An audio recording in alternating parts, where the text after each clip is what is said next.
Emmerson Mnangagwa is the most corrupt president in Southern Africa, and every day he works hard to keep that title firmly in his grip. Sarapina mashoko anotagwa nahupo chimwono panguva inoyi. Aiwa ari achikombelana achema achiti aiwa ZANU-PF yazonyanya pachiti neleadership yayo inoda kuti these guys each and every day vanomeka sure kuti aiwa title yavo yecorruption haidzikiri, graph ravo rofanira kuramba richiendera mberi after vaaward a secret hospital refurbishment contract to Dubai.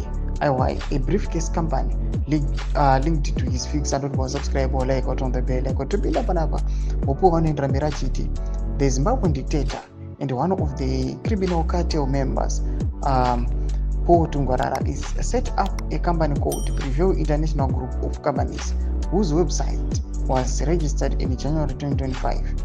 Mnangagwa appointed Tungwarara as a special presidential investment advisor for the UAE in November 2024.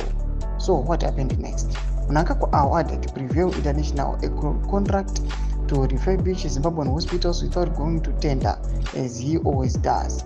He then lied to Zimbabweans, claiming he made an unplanned visit to Salim Mugabe and Parenyato hospitals. It was a lie because the visits were choreographed.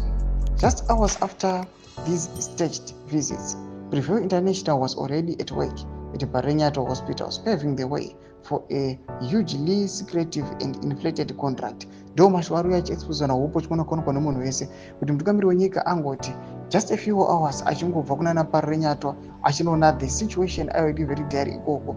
Pasina mahours mavidhios akatanga kutotenderera vakaona aiwa vana mukungunurwa nawo komana anofambisa propaganda dzeZANU-PF vachiti massive work iri kuitwa paParenyato aiwa iri very swift just to meet the deadline.